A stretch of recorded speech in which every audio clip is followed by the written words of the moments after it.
Hello and welcome to Strive Defense Dialogue. I'm your host, Brigadier Rakesh Bhatia. Today, we have Major General Sudhakarji Vishesh Seva Medal as our guest. General Sudhakarji is going to talk about the situation in Xinjiang with specific reference to how their ethnic minority, that is Uyghur, are being treated by godless Communist Party of China. Welcome to the show, sir. Thank you. Thank you, Rakesh. Uh, I'll very briefly introduce him, though he's been on our channel earlier. An officer who was commissioned into Mahar Regiment in June 1983. He's been Colonel of the Mahar Regiment for 3 years. He's commanded a division in Ladakh, a brigade in Tawang, Arunachal Pradesh, and he served in the middle sector as company commander. So, as far as borders with our northern borders, he has had tenure and first-hand experience of all the sectors that we generally talk about. He's also been in the Military Operations Directorate as DDG Special Ops after finishing his National Defense Course in New Delhi. We can't have a better person than him to talk to us about Xinjiang because, as General Officer Commanding 3 Div, he was directly responsible for situation in Xinjiang and he has first-hand experience about the area. Before we start, sir, I will very briefly show a few slides, sir, just to make sure that our now this is what Xinjiang people, that is Uyghur people who are there. This is a representative slide of how China has gagged them, is not giving them a permission to talk about it. Sir, the stage is yours. I have flashed the slides, sir. Rakesh, good evening and good evening to all our audience. And I'll try to do justice to a very vital and sensitive topic as of today. Sensitive because we don't pay much attention to something which can be leveraged to India's advantage. And sensitive because if we open our mouth on anything on Xinjiang, China it still is going to be on fire. That's how I perceive.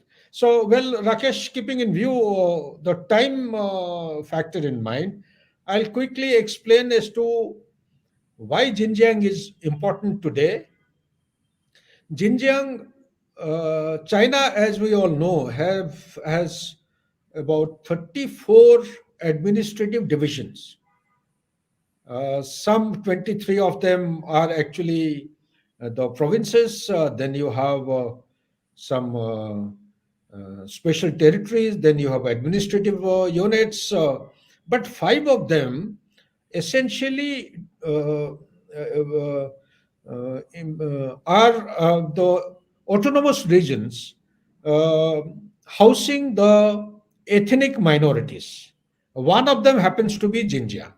And Xinjiang is the largest province as far as the land mass is concerned in China, which is 18% of the land area comparatively. And some documents and books, they say it is almost equal to Iran and double the size of France.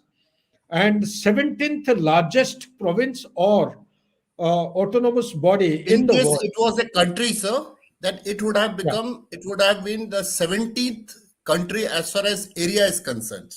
Correct.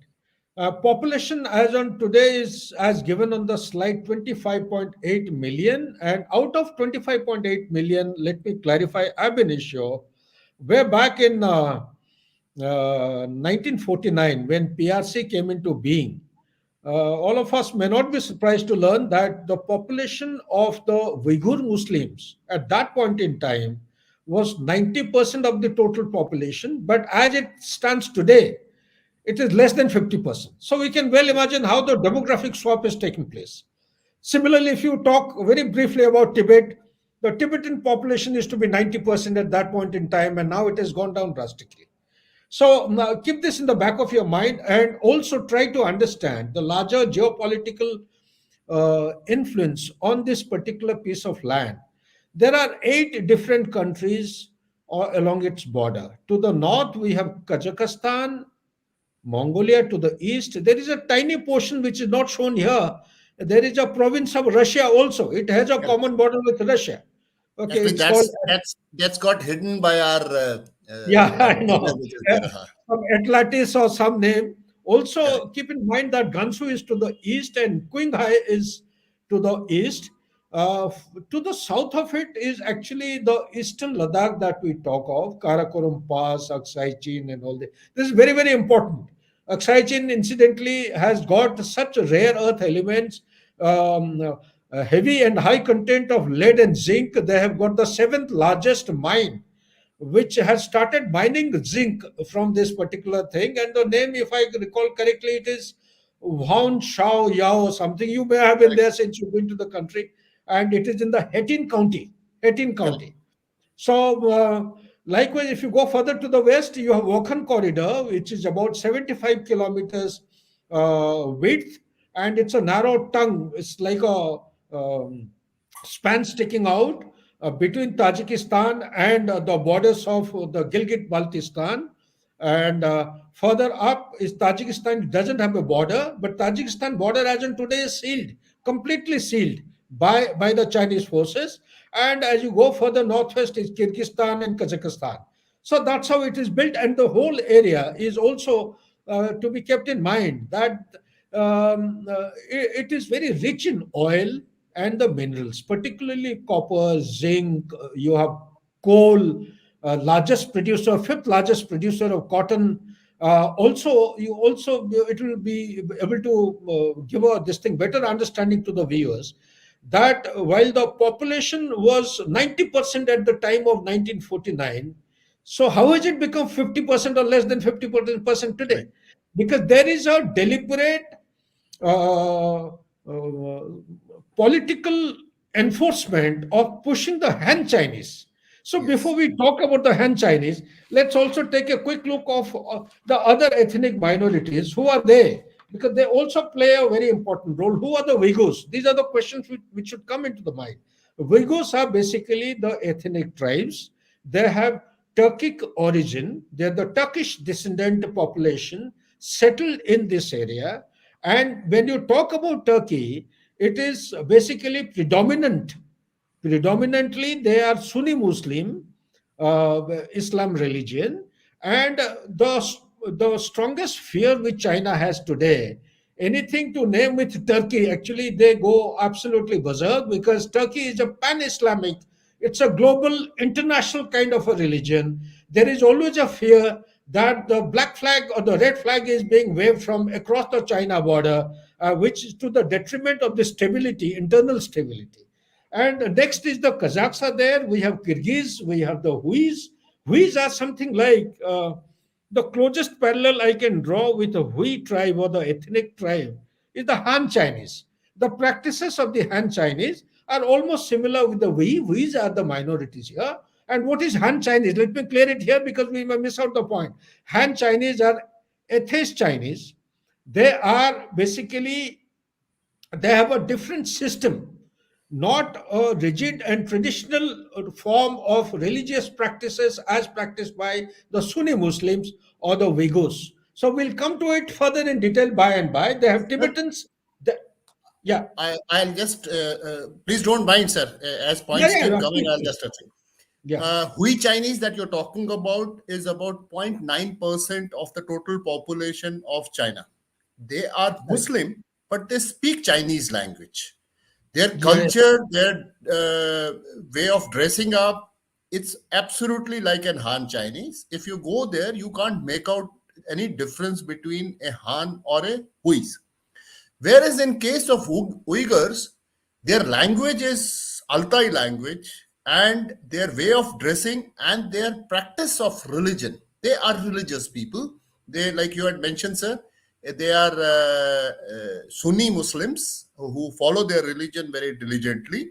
And little bit, sir, about this location of Urumqi, which is the capital. Now you see this photograph, sir, which is there on the slide. This is on the Silk Route, and first time it was the Qing dynasty in 18th century which had occupied the this area. Xinjiang, when you literally translate it, it's a Mandarin word. If you literally translate, it translates to new borders or new frontiers. So since 18th century, this continues to be called as a new frontier. So this Perfect. name itself gives an indication that this was an add-on. Somewhere around 1940, when there was trouble inside China, this was captured. Correction, Xinjiang had gained independence. From 40 to 49, it remained as an independent country by the name of East Turkestan. Then, when Mao came to power in 1949, 1st of November, he came to power, and by end of November, there was an invasion, and the entire Xinjiang was annexed by Chinese. Now, sir, you have mentioned ethnic minorities, Uyghur 14.9 million, and Hans are 10.9 million. Now, as we go, we will see how systematically demographic shift has been done. There is another very interesting point about this place. In this district, about 200 kilometers west of Urumqi, there's a place called Turfan Depression. This depression is 505 feet below the sea level. So these are the interesting points I thought I will cover, sir. You have mentioned about power generation and in this thing, if you visit Urumqi, you see so many of these windmills. So 41% of the power generated by wind in the entire country is from Xinjiang.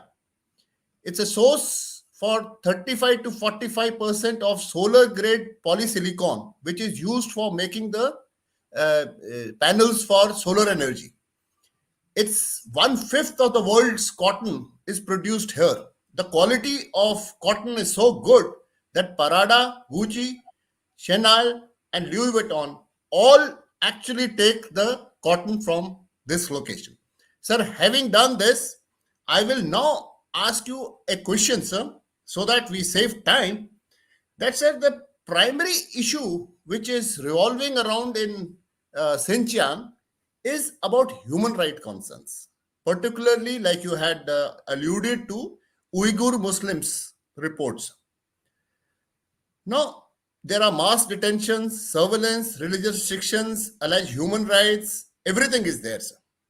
Sir, briefly tell us what's happening in Xinjiang, because internal cohesion seems to be uh, lost in Uyghur, and there are a lot of internal unrest that are going on in Xinjiang province. Over to you, sir. Yeah, Rakesh, very good point. But before I go ahead in responding to your question, let me also clarify because at number of places, including my talk to DC, Washington, Indian diasporas, most of them had asked, what is the original China? Original China is actually, if I may say, is the Tang dynasty, Correct. 644 C to I think 10th century, if this may. This original China was 1600 kilometers by 1200 kilometers. Rest all are add-on, like you correctly said, Inner Mongolia, Xinjiang, Manchurian province, towards this side, Tibet, likewise. So that was the original side. But the most important thing is what you are asking. Uh, what is this human right that we are talking of? Basically, the Uyghur Muslims, the problem started in the year 2000, after the year 2000. What was the problem? The problem started after 2000 when the Han Chinese population started actually building up in Xinjiang province, to the best of my understanding, the job facilities, the employment opportunities, and other entitlements, schooling, whatever privileges they used to get as an ethnic minority, they started getting actually fleeced away from the Uyghurs. So much so that even the Han Chinese population, they started feeling themselves that they were being discriminated. Like the cars which are driven by the Uyghur Muslim drivers, they never is to pick up the Han Chinese population, and that's how Correct. the discrimination kept on building up. But it became very, very significant when it started impacting the way of life, the livelihood of the Uyghurs. How did it impact the Uyghur? Because there were restrictions imposed by the China CPC based on a concept of the Stalinist regime on the religion, on education, on the internet facility, on the international support system, migration, as also it was superimposed in all the kinds of freedom and independence which a normal human being is supposed to enjoy. That also was taken away. So the CPC felt it necessary to fight three evils at some point in time between 2000 to 2020. Why am I saying this is a very important phase? Is because from the 2007, the resistance or the aspirations of the Uyghur Muslim having been snatched away, they felt deprived and unentitled to the basic rights, fundamental rights. So it started manifesting in protests, it started manifesting in knife attacks, bomb attacks, etc., etc. Basically, Uyghur can be divided into a couple of groups in the world over. One such group is the World Uyghur Conference, which is headquartered in Munich, that is the Germany, and it has got bases at different places: Canada, Australia, Istanbul, and this is the largest organization. The very concept of this organization is to propose and progress a peaceful mobilization of their demand for the basic fundamental rights, the human rights. And they wanted a kind of autonomy by peaceful means. Whereas the ETIM, that is you talk about the Uyghur Muslim Islam movement, East Turkestan Islam movement, ETIM. They're more, I would say, terrorist oriented, extremist oriented. They believe in carrying out bomb blast, in a Fidaini attack, in destruction of the assets, attacking the government machinery, bus attack, etc., etc. So this is one terrorist organization which China is wary of. When actually they came into Xinjiang province, particularly after the year 2000, and especially after Xi Jinping came to power in 2013 as the president, that is the time when he came down very heavily on the Xinjiang, because by then 550 to 650,000, the diaspora of Uyghur Muslims had already gone out of Xinjiang province. They had settled at different places in different countries in the world. They are the ones who started actually demanding, basically highlighting a separate state or autonomous state and the fundamental rights. So therefore, stage came wherein violence, terrorist attack, in occasional terrorist attacks at different places in China, including Kunming and Kashgar and Urumqi in different years, actually gave clear indications that the internal stability of Xinjiang is very, very important. Why Xinjiang is strategically important is because the BRI, out of six BRI projects, the road access or the railway networks or the multimodal transportation access which have been undertaken by China, out of $1 trillion project, uh, four of them are passing through Xinjiang province. This is one. And secondly, Xinjiang is, if you look at the map, it is located at the crossroads of East Asia, the Central Asian Republic, and beyond, towards the Eurasian, towards the Europe, Central and the Eastern or the Northern Europe.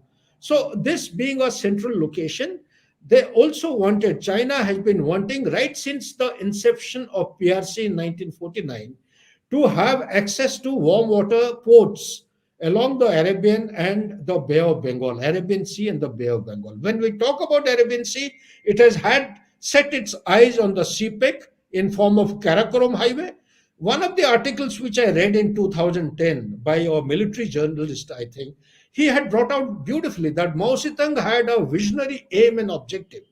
And how he said by capturing Aksai Chin or having Aksai Chin at their disposal, they will be keeping Aksai Chin as a sword of Damocles. Whenever they want, they can roll down from there to Delhi to Mumbai, and with a clean sweep and capture India. At least the northern portion of India will be taken in one stroke.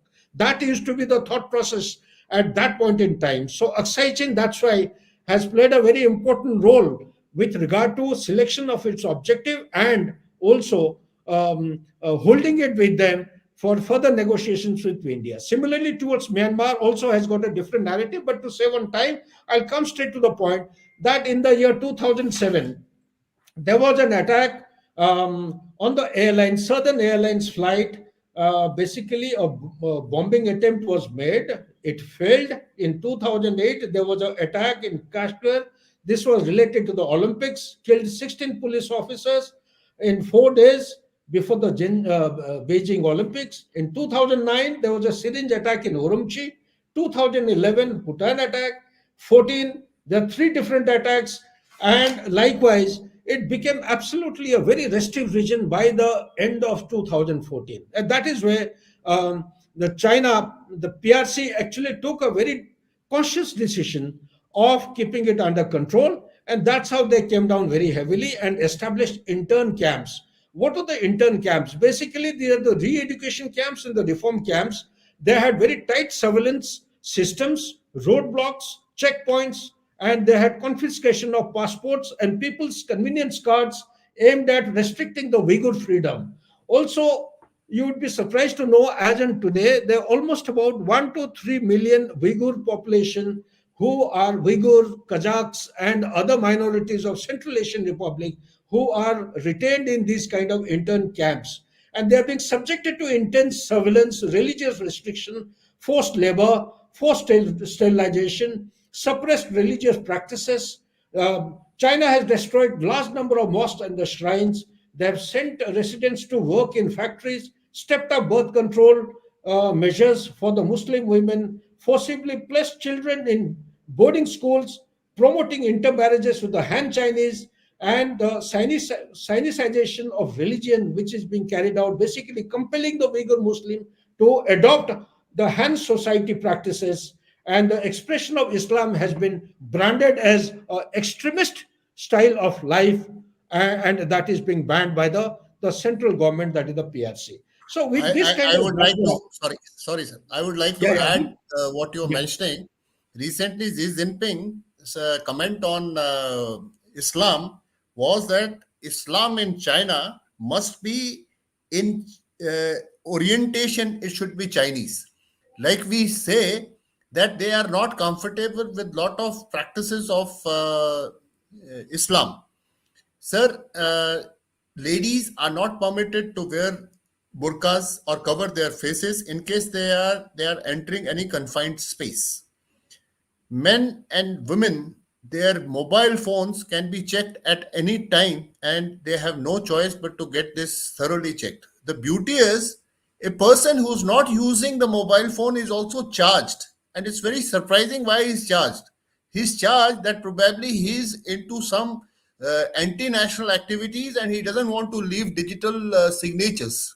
So they are looking for a reason to get these people. And what you have mentioned is the detention center. There are lots of cases where people are just picked up and thereafter they are not seen.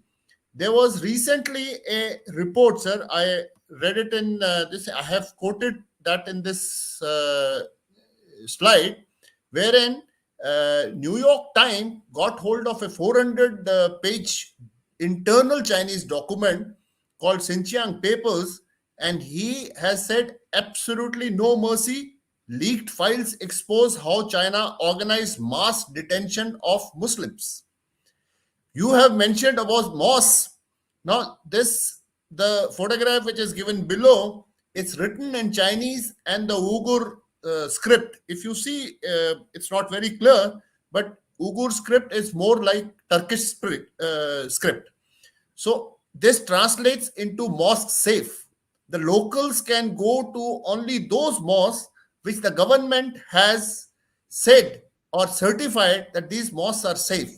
Now, why these mosques are safe is because the Friday sermon that is given before the Maulvi gives out the sermon, he is to get it approved from the Communist Party representative who is there. So this is the type of restriction which has been put in Xinjiang. 2009, that you have spoken about the knife attack, that was in reaction to the mismatch between the economic well-being of the Hans and the local Uyghurs. And after that, the amount of rules and regulations and restrictions and cameras, there are so many cameras. I've been to Urumqi, I have not seen more cameras what they were there. And the beauty is these cameras have facial, artificially intelligent facial recognition. So cameras can recognize a person and his entire biodata is available with the police, and he's just gone and picked up from his residence. So this much for what is the restriction that is putting. Excellent. Rakesh, you have covered very important aspects. If you allow me, I Sir, also would like to make some value addition here. When you talk about you see, China selected three themes how to control the population, Uyghur population. To start with, they had religious extremism to be controlled, separatism to be controlled, and terrorism to be controlled. Terrorism as a paradigm was selected by China in one of the Shanghai Cooperation Organization meeting in 2017. Now, how did they go about in controlling the religious extremism? Is something very interesting. Control over the religion was undertaken by things like, the officials were not allowed to pray in mosque. In yes, fact, very interesting reading. I was finding in one of the books, people under the age of 18 were not allowed to enter the shrines and the mosques, correct, correct. and, That's and correct, sir. the practice, wearing of headscarves or growing beard and fasting during Ramadan was not allowed. So all these practices, they were taken, they were branded under the heading of symbol of extremism. Anyone who Yes, practiced this, there is to be firstly arrested and thereafter put in the detention camp and subjected to trial. So with these kind of very stringent measures, and one very important thing also, I read somewhere today in the morning that the women who were using the headscarves and lined up, queued up before a hospital, were denied entry into the hospital for medical treatment. yes, So you look at the harsh measures which China has undertaken. So under these circumstances, with these kind of activities, if it is not going to be human rights, then what are you going to what is call it to be?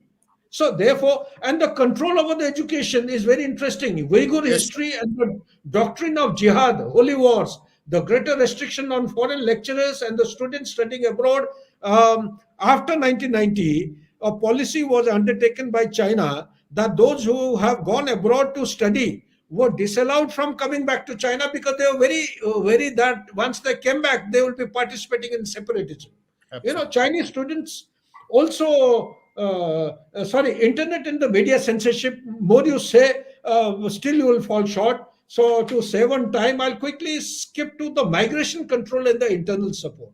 In order to limit the escape of refugees from Xinjiang province or the autonomous region and the illegal return to PRC, Chinese authorities, they started enforcing a kind of a migration deportation from the neighboring countries as also other parts of the world. India has actually migrated, deported some of the Uyghurs who were spotted somewhere in, I think, Jharkhand or someplace That's right. one fine day about a year and a half back. So similarly, Pakistan, similarly, Afghanistan and other places in 2007 or 2002, yes, 2, Afghanistan, they found 22 Uyghur Muslims, they apprehended them, they got them back. So Correct. likewise it has been going on. Also we should be mindful of the fact Afghanistan, there is a copper mine known as Aini. It's very close to Kabul. It is one of the largest, second largest copper mine in the world, has got a high grade quality, and China has taken it on contract right since 2008. However, they have not been able to commercially make a viable excavation or digging or the mining of the metal. Now, what had happened was there is a group of Uyghur Muslim. They have entered into Afghanistan. This happened the year NATO forces withdrew, 2021, and there was a party of China police and the ambassador diplomatic mission which quietly went into Afghanistan and negotiated. This party of Uyghur Muslim had been caught and put in the jail of Afghanistan. They had gone to negotiate with Afghan people to get them back for trial to Xinjiang province. Now, what were these Uyghur Muslims doing there? They had killed almost as many as 40 to 50 engineers, Chinese engineers, Yes. working in the copper mine. So, this is the kind of retribution unleashed by the Uyghur Muslim in order to demand their rights and seek autonomous status of the Xinjiang province. Back to you, Rakesh, if you want to add anything, please. Sir, now that we have spoken about this religious extremism on part of the Communist Party of China, sir. So the whole Muslim world, well, they're very quick to denounce Islamophobia in the West. They're talking about Kashmir. They're talking about Palestine. But nobody speaks about Uyghur Muslims, especially our friends on the western border. I mean, why is it? Is it lure of money, sir? In fact, sir, Absolutely. before you answer this, I certainly saw there is one question from the audience also, which says only lip service is paid to the Uyghur plight by the Islamic world, and for that matter, even the so-called democratic world, aka the West. On this, who cares attitude, your comments. Well, the topic per se has got geopolitical linkages. Without, because you have stipulated very limited time, I would have given a perspective, a global perspective, how China is playing its game in a very deft manner. But Sir, we'll not go to you that. can take, sir. We are flexible with time, sir. Okay. Now, you see, uh, in 20th century, the global order was driven by bipolar world, USA, USSR. It was driven by one common factor of world order known as geopolitics. It is because of geopolitics the disintegration of USSR could be ensured. Okay. Now in 21st century, this is my analysis and studying after having read a couple of books. The geopolitics has gradually shifted to geoeconomics.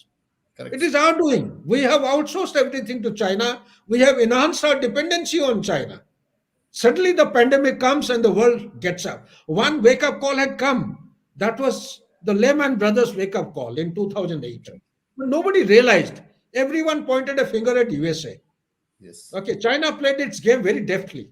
It got out of it, but that should have been the last wake up call for the world order. Ki, please wake up. You are playing into the hands of somebody who's going to actually hijack you, subvert all your goodwill, well-intentioned objectives, and hold the global order to ransom.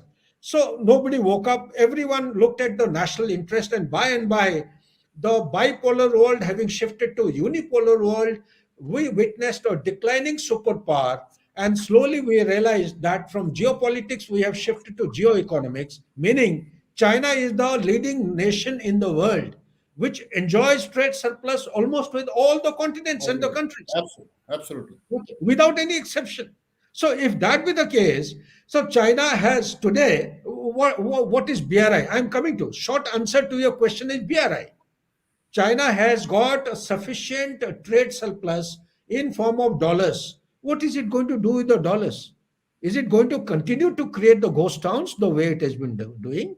Or it's going to deploy this money in a manner which will contribute towards its achievement of its long-term objective? What is the long-term objective?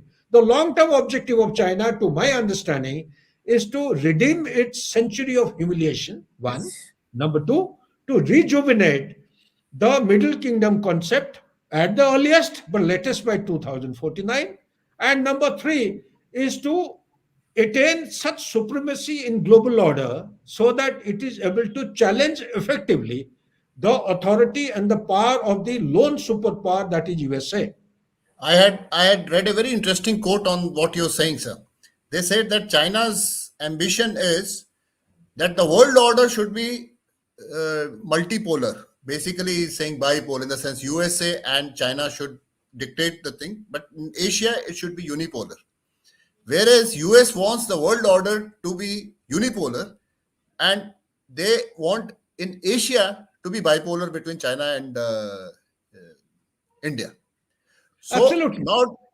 now to beat that, and 2049 is an important milestone in Chinese culture also. They are very particular about the dates, about the anniversaries. Absolutely. For our Yeah, yeah. viewers, 2049 is 100 years of the Communist Party in power. That's why this odd figure of 2049, by which time they want to become a superpower, if they cannot remain the only superpower, but at least they should be able to give sufficient challenge to the USA. What do you, sir? Absolutely. Coming back to your question, Rakesh, is why the Muslim countries are silent on such kind of atrocities against the Muslim brothers in the Uyghur Muslims in Xinjiang province. Why? Because Iran, China has made a commitment of 450 billions over a time, stipulated time from 25 years, out of which 65 billion has already been committed on ground. Saudi Arabia made a commitment of 65 billion to start with and a long way to go. Saudi Arabia essentially, Aramco, they have got an oil refinery established in China. I think if I'm not wrong, it is in Shanghai, so Shanghai. that That's the crude is exported from Saudi Arabia. Incidentally, after Venezuela, if I recall correctly, Saudi Arabia is the second largest producer of yes, crude. that's correct. So it is sending directly to China. China's growth story is totally dependent on energy Security. security. Internal stability is vital for any nation to grow, but that internal stability is actually being fueled by lack of employment, by deficiency of energy security, by the host of other issues, like Evergrande, the land estate problems, etc., etc. So what I'm coming to is that China has invested huge amount of money in the countries where it is Muslim dominated, particularly the Middle East. Whether you talk about Syria, you talk about elsewhere. Why? Why China is doing so much? Because China's biggest worry is the Uyghur Muslims or the ETIM. ETIM has got its footprint in Syria. ETIM also has got its footprint in Afghanistan. We say they do not enjoy relationship with Al Qaeda. False. As per my assessment, they have got tacit relationship. They have been trained by Taliban. They have been trained by Al Qaeda. So these are the people who have managed to penetrate into the Xinjiang, come back to the province, and they are the ones who have unleashed this terror or attacks against the buses, knife attacks, terror attacks against the establishment and different places. That is actually causing a big worry for China's internal stability as far as Xinjiang is concerned. Similar kind of things can take place in Inner Mongolia also. Mind you, Yes, the Uyghur Muslims have launched attack in a place like Kunming. Kunming is correct. the capital of Yunnan Yunnan, province, Yunnan. southwestern province. They had Sometime, yeah, yeah, I think 1 or 2 years back, it happened. correct They killed at the hundreds. railway station, sir, of all the places which is supposed to be so secured. So see, where is Xinjiang and where is Kunming? Kunming is along the CMAC Myanmar, axis, north of Myanmar. Myanmar axis. So if this is the kind of they have influence within China, well, they can play merry hell anywhere in the world as well. They had, So they had therefore, intruded in front of the Tiananmen Square also, sir. yes, It they was have the killed. Uyghur. Yeah, that is a very important point you're saying. If Sir. in 2017 or 18, I think Correct, they sir. killed some people there in Tiananmen Square. Almost Sir. about 100 to 200 people. And So Tiananmen Square, likewise, after the tragedy in or that when the protesters were human rights were carried out, Tiananmen Square probably again is the most secured square of the entire country. So absolutely. it was a demonstrative act by Uyghurs that we are not happy with what the way we are being treated. You see, it is so much so. USA today, you see, the double standards played by USA. The same Uyghur Muslim, immediately after 9/11 that took place, USA collaborated with China, apprehended Uyghur Muslims. Do you Correct. know that the Uyghur Muslims were sold by China at some couple of thousands of dollars to USA? They were sent to USA to what is that bay, that Uh, prison here? Guantanamo, Guantanamo Bay. Guantanamo Bay. They were detained in the Guantanamo Bay. They were carried out, it was subjected to investigation. Thereafter, they had been sent on exile to places like Slovakia, to Correct. places like El Salvador, to Palau. Why? They're under the tight leash, tight control of USA. Whenever relations fall apart with China, they just activate the Uyghur Muslim. Go Absolutely. full blast, play against China. Whenever it is thawing or little some negotiations are taking place, they tell them. So this is a kind of a weaponization of this Uyghur Yes. population outside the borders of China to the advantage of USA and other states. One. Number two, the Muslim nation states. Why Muslim? Many states which are non-Muslims as well. They also have been bought through the means and mechanisms of BRI. That is how Yes. the debt trap at the peak point of um, the BRI projects, if I recall correctly, 160 countries were on board. Today, they Correct. may have gone down. There are 49 or 59 countries which have raised hands because of debt trap. Yes. So, Yes. at the highest level, $890 billion had been committed on the ground out of 1 trillion. So, today, the numbers may have gone down to 125, but still, the Muslim nations are dependent on China on accounts of couple of issues. One, China is a P5 nation, permanent Yes. five. It will Correct. come to your rescue and help when China is ditching you. Classic Pakistan is example an is example, sir. yeah, the Saudi Arabia and USA. Number two, it has got money to dish out.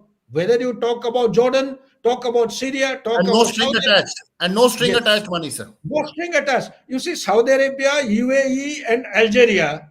When I was reading some of Pakistan and there are a couple of other countries.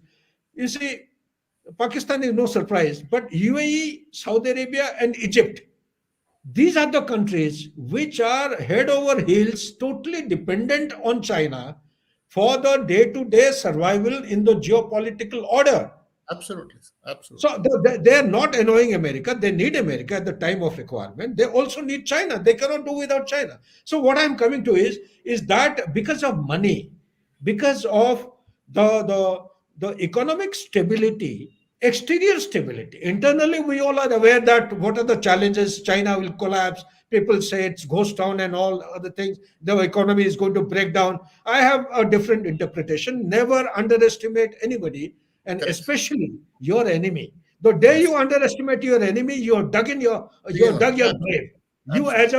a army man or as a security apparatus or as an analyst, you have failed in an analysis. Never underestimate your enemy, no matter how challenging the situation China may be going. Give the devil its due. So to come to the Absolutely. point that in geopolitics of 21st century, having been assumed or center stage having been occupied by geoeconomics, which country, when we talk about geoeconomics, has plethora of money? It is China. China has bought and kept all these countries in the pocket. When it comes to Uyghur Muslims, nobody dared. Let me just tell you, in 2010, China imposed a trade sanction on Norway for honoring the imprisoned dissident. Yes. His name, his name, you would be knowing. You have gone to that place, I think. Liu Sir. Jiabao, Liu Yes, sir. Jiabo, Nobel Peace Prize winner. China imposed Correct. a sanction, economic sanction. Yes. Now, do you know it was not supported by anybody in the UN? Yes. Yes. It was not supported by So anybody. That's correct, look sir. at the isolation which China is facing at places. Look at the convergence which China But is enjoying at different but places in yes, Uyghur. but look at this, sir. Look at this. Any headache of the world, whether it is North Korea, it is Pakistan, or deteriorating relationship between the US and Iran, China is their friends Absolutely. because the leverage he takes. So these countries, in addition to giving them help, they, like you had said, China also gives them the diplomatic support, and especially in the UN. You said it. I read a book written by an author from Singapore Diplomatic Service. He has the short summary of that book is that in 1950, the population of Europe was twice the population of Africa. At the beginning of 21st century, the population of Africa has become twice the population of Europe. So Absolutely. European countries have got a different threat today. The transatlantic countries, America and Canada, their threat is totally different. They're Different. dependent on China. They're threatened by the geoeconomics. So, what is Europe threatened of? Europe is completely dependent on China, whether you agree or not. But Abs- instead of Russian tanks invading Europe, European nations are actually petrified by only one threat. What is that threat? It is the boat people migrating from Middle East and Africa. Absolutely. Both people. Less for the human trafficking allegation which came about in one aircraft which landed, forcibly Correct. made to land in close to Paris, human traffic from India and all that. But rest all, Indians are also part of it.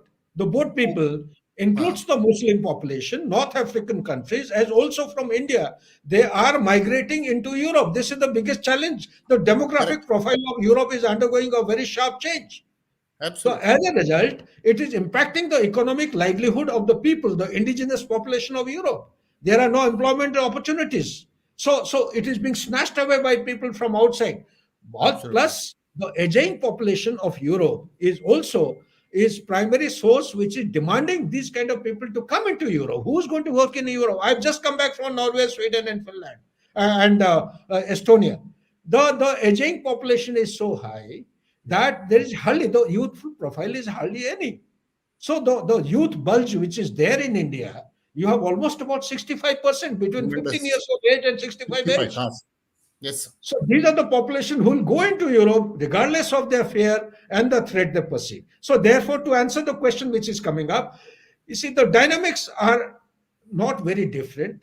Money is playing the central role. China has got money. Geoeconomics has stolen the thunder out of the geopolitics in 21st century in a multipolar and polycentric world. I hope I have answered the question, Yes, Alex. sir. Yes, sir. Sir, no discussion can be complete without knowing the implications and what is there for India, sir. Sir, how should we handle the situation? To give you a lead, one of the questions also in this bargain, we'll be able to address the question also. One of the audience has already, he's prompted me, or rather anticipated what I was going to ask. So he's given a lead. You can start with this, sir. Then we talk about what is there for us. How can you leverage these vulnerabilities which are there? I'll read it for you, sir. Ask ISI is said to be good at info warfare and has spread lies and caused problems in India. How easy stroke difficult will it be for us to get the radical Pak population up in arms against CCP for this issue? Very, very good question. Looks like a domain expert who has asked this question. Anyway, so compliments. All I would say, uh, from the perspective of India, it's about time that India takes up the issue in a serious manner. Partly I'll answer this way, and partly the rest of it. The information warfare is not, we are behind schedule. It is it is an urgent necessity. It has to be a structured, formal vertical taken up in earnest by India, which must include all facets of the hybrid warfare. When you talk about the hybrid warfare, it will include everything to do with the terrorism, separatism, radicalization. It will also include conventional. Conventional warfare is also becoming a part of a new time. Like earlier, we used to talk about short and swift wars, 7 to 10 days. Look at Ukraine and Russia, what has Okay. happened. Absolutely, sir. So therefore, what I'm coming to is there is a requirement to um, develop a vertical or a structured kind of a formal tree within the nation with a political leadership at the top, and we need to acquire the capability of cyber offensive, electromagnetic emission, autonomous or semi-autonomous support system space. I'm talking of, you need to expand in your naval capability. Today, we are dying nothing. 150 vessels in our country. Yes. Do you know that the largest number of vessels in the world? It is not USA. USA has got very capable, Right. highly technical kind of platform, but China is the one which has got 790 or 760 vessels. Next is Russia. Next is North Korea. I was amazed to read all this. Next, the fourth largest is America. It is not the quality of the platform which matters to me. It is the quantity, the number it matters in this passing phase of 21st century, because it is the hybrid warfare. If you see 262 vessels close in the proximity of Maldives, fishermen vessels, the civil fusion, how China military has fused with the civilian outfit, and you find the resources being utilized by different hybrid means. Why have they come to Maldives? They come to catch fish. Why fish? Because the protein content of the diet of China is reducing. Why? Because there is a first China island, second China island, everything is denied and dominated by the USA and the NATO forces. They cannot actually go across to the West Pacific. So these are the things which China is taking advantage of. And your point with regard to ISI, there are a lot of things to learn, lot of things to emulate. It's about time we need to adopt effective countermeasures to and draw lessons from our enemies as well. It's be too late if we do not. We are doing in piecemeal, incoherent manner. There has to be a coherent strategy to give a suitable response to such kind of emerging hybrid challenges, be it Pannu, be it Niger, be it Trudeau, the Canadian Prime Minister. This is a conspiracy which is actually coming around India. We all Yes. need to tackle all this. Why should Houthis fire or launch a drone to attack a cargo west of Porbandar, 270 kilometer nautical miles? Why should they do it? So Hmm. that means indirectly they're saying, you please, you either Amen. abandon Israel or put pressure on Israel to bring an end to the conflict against the Hamas. So, Absolutely. do you go in for a rules based international order, or you get dictated by such kind of intimidating threats launched by the Houthi terrorists from Yemen? So these are the issues which are coming up. It's not a very short and sweet answer or quick answer that can be given. There are huge dynamics and elements in the geopolitics need to be factored in. Today's friend could be tomorrow's enemy. But today, India gracefully is in a sweet spot. It is friend to almost all the nations in the Oh, world. It must maintain its diplomatic edge over other countries and keep extending and keep retaining the status of a credible nation for future growth of the country as also the world order. Back to you, Rakesh. sir, I will just add on to what you're saying. There is any information that the Chinese need, they actually approach regarding India. They approach ISI. The reason is because culturally, linguistically, and the way we think, our DNA of Pakistan and India more or less is same. Tit for tat is we've done the same thing with Taiwan's. So we are now on intelligence sharing method. We should be, and I'm fairly sure that we are doing it. That Taiwanese understand the language, the way Chinese think. So everywhere it is going to be whatever the way they do. If they raise their Chinese raise their issue on our Kashmir, if you see the recently the Supreme Court order on Article 370, this time China has not made much of a noise. They have just given one statement and thereafter they have kept quiet because they know that we have also started talking about their fault lines in Tibet. We're going to talk about their fault lines in Xinjiang. So, and we are also there as a thread that at one time we had said or accepted one China policy. Now we have also started, there are at least, so these think tanks, you and me talking, IDSA talking, Clause, St. Joyce, whatever we are talking, all this in some form or the other is a messaging to our neighbors and our two adversaries to give the overall thought. Though we are talking of our experience, we're talking after doing little bit of research, but all these are going as a message. A prominent think tank talking about that India should withdraw from one China policy is also considered as a threat or sort of adversarial remark by the Chinese. One So, point, yes, Rakesh, to sir. make value addition, since your question was pointed towards what are the vulnerabilities that India Yes, should sir. exploit in relation to Xinjiang, I personally feel, having been GOCO 3 division, that we have successfully been able to commission this DSDBO road. It took us 19 years to commission this road in the year 2019. The whole drama has actually come about, being realized post 5th August 2019. Okay. Now, this 628 villages, then optic fiber, infrastructure development by China, they are Xiaotong just a villages. reaction to this particular road having come to do. Why? Why is it so? Most of our viewers may not be knowing that this stretch of 256 kilometers, it is across two different provinces. Correct. Pangongso, if you draw a line along the finger four and take it across, or say finger eight, let's say finger eight, to the south of it or southeast is actually Tibet, and to the north and west of it Inside. is actually Aksai Chin. Now come to the Aksai Chin division. Most of our viewers may not be knowing what is Aksai Chin. Aksai Chin is actually between two mountain ranges. One is the Tullun Mountains in the north, which is depicted with the help of a green and orange color border line on the map of India, which we are claiming. and the Karakoram Range. It extends between 25 kilometers to 180 kilometers wide. This is the portion which is actually the Aksai chain. Today's deployment of China is along the Karakoram range, somewhere across Karakoram, some on the Karakoram, somewhere towards their side. Less for these friction points which have actually come about. So why am I bringing out this is that China is very, very, very off this DSDBO road. Why?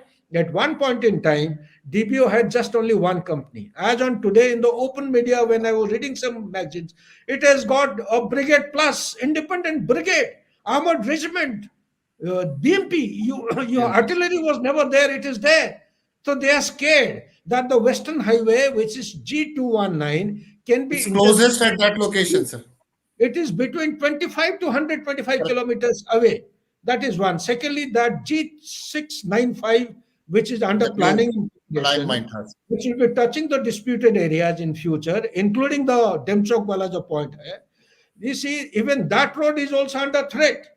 If Correct. we have the Chusul to Demchok road, it will be threatening this particular access. So therefore, more focus and attention on the infrastructure development. I am not saying tit for tat, tank for tank, or gun for gun. No, it has to be done intelligently so as to prick him without, there is a saying ki you defeat enemy without fighting a war. Yes. Okay, so we must adopt the same. Second thing is the road access which has come. You've been there in Ladakh, you know it. Across Khardungla, go down to Patapur. There is a road which is leading towards Chalunka Post. Correct. The road is so configured naturally without Uh, doing anything. It makes you feel as if it is heading towards Katu. China is wary of that. So therefore, we need to think of these kind of things and anticipate further development on infrastructure. That is going to be a clear indication in addition to whatever actions we are doing. Second, as far as the Uyghur Muslim is concerned, we need to establish contact with the Uyghur Muslim the way General Naravne set or shared a platform with the leader of the Uyghur correct. Muslim a few months Correct. back. Three of Yes. the ex-chief of the army staff, it was a strategic communication movement.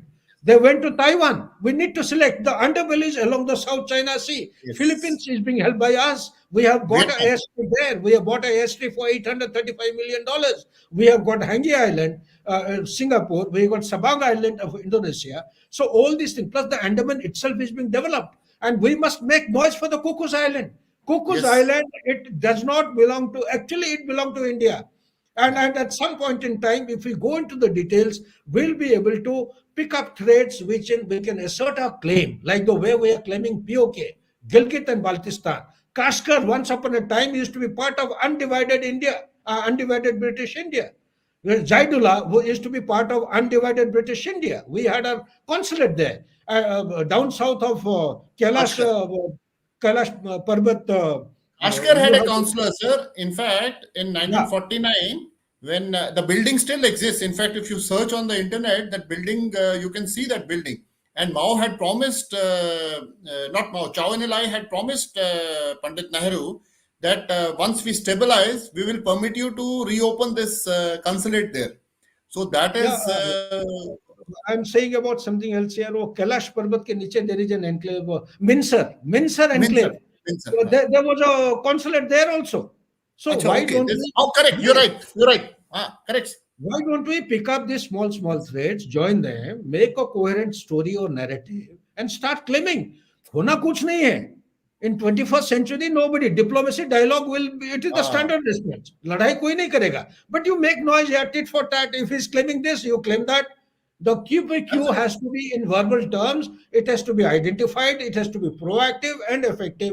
Only then China will be getting a fitting response from India. Only then China will be behaving the way we expect it to sir. be. You will appreciate as GOC in Ladakh, you would be getting information that China. I mean, this comes in their newspapers that China has carried out some heli landing or and exercise in an extremely cold lake. So, what is your mind straight away coming to? That are they planning something on Pengong Tso? That's why they're Obviously, doing. They may not have done it. So, similarly, obviously, where else are they going to deploy it? Here, you tell me. I so mean, so they may never plan, but he's made you react. so therefore, what does it indicate? It is actually suggesting a way forward for India, that we need to identify a coherent strategy and themes which will enable us to adopt proactive strategy and thereby compel China to react to our situation. As of now, we are only reacting to his situation. Absolutely. So anyway, both of us seem to be very passionate. We have gone beyond the time, Rakesh. We have We are gone beyond the time, but there is one question which you and me cannot ignore, sir. And here that question is by General Dushyant Singh, sir. This is my Will guru. Afghanistan contain the Uyghur terror group ETIM to pander to the Chinese request, sir?